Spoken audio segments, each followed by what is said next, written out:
Бид энэ удаад хил хамгаалах ерөнхий газрын хилийн төвх судлалын төвийн дараагаа хурандаа даваад орж ирээд байна. За тэгэхээр 1939 онд Монгол улсын хилийн нөхцөл байдал ямар байв те? Энэ талаар эхлээд дэлгэрүүлж яриад. Халах голын дан эхлэх үеийн Монгол улсын хилийн гадаад дотоод цагийн байдал бол нэлээд адармаатай хүнд байсан. Тухайлбал 1932 онд Японы талаас Манжгоо хэмээх улсыг байгуулснаар Монгол улс Манжгоо улстай дорнод талаараа хэдлэх болсон.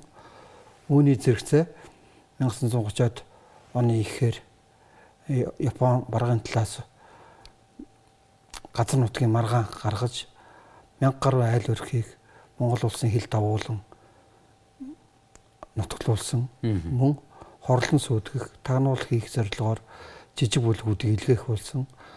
Мөн 1930-ад оны дундуур бол зэвсэг төрөмөл халдлагынхаа үйл ажиллагааг идэвхжүүлсэн байсан. Дотооддоо бол Монгол улсын төр засгийн эрх баригчд бол баруунтан зүүнтэн болон хуваагдсан.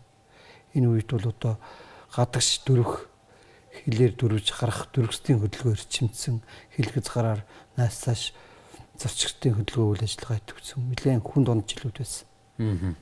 За тэгэхээр яг ийм цаг үед бас яг энэ хил дээр ингээ халдлага болоход мэдээж хязгаарын цэргийн анги салбаруудын гүйцэтгсэн үүрэг гавьяа бол үнэлээд баршгүй тий.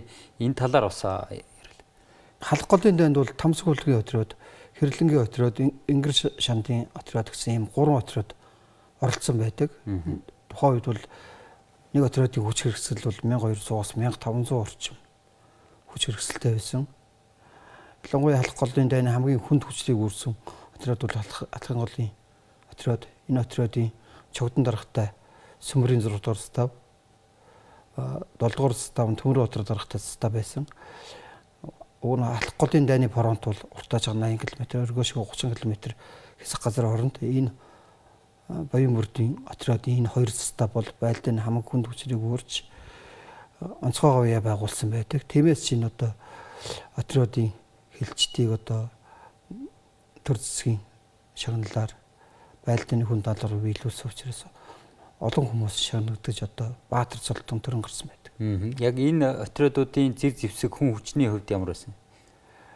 Энэ тухайн үеийн энэ Тамсаг молгийн отрод, Хэрлэнгийн отрод, энэ Баян бүрдийн отрод бол ойролцоогоор 1200-аас 1500 орчим цэргийн хүч хэрэгсэлтэй энэ байлдааны үйл ажиллагаанд оролцсон.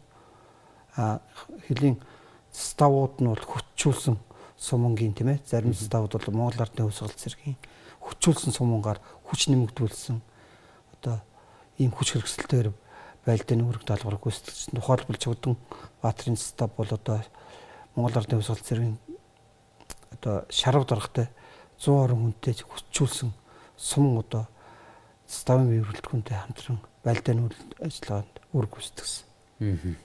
За тэгэхээр мэдээж энэ түүхэн ойн өдрүүд өржин болж байгаа учраас баатарлаг хилчдийн талаар дурсаж тодруулж ярих нь зүйтэй байх тийм ээ. Тэгээ энэ алах голын дайнаас бол ер нь 20 дугаар зууны түүхэнд Монгол улсын хэмжээнд 59 баатар цолтон төрөн гарсан байдаг. Энэ 59 баатрын 48 нь Монгол улсын иргэн алах голын дайн, чөлөөлөх дайн, баруун хөлийн тулгалт байлдаануудаас төрөн гарсан байдаг. 11 хүн бол зөвлөлтийн иргэн бүхий зөвлөлтийн дайчд бол алах голын дайн, чөлөөлөх дайнд оролцсон. Эндээс 11 нь маршал Жохкоос ахгуулад 11 хүн бол Монгол улсын тусгаар тогтнол нутаг дэвсгэрийн бүрэн бүтэн байдалд үнэлж оршихуй хөв нэмэр оруулсан учраас Монгол улсын баатар цолтон төрсөн байдаг. Эдгээр баатруудаас халах голын дайнаас манай хязгаарын цэргийн анги салбараас бол нийт 5 баатар төрөн гарсан байдаг. Норплын Жамба, Самтан Жамцын Төмөр баатар, Бунцгийн Чогдон, Инкийн шилэг, Дүүрийн гуулин гэсэн 5 баатар төрөн гарсан байдаг.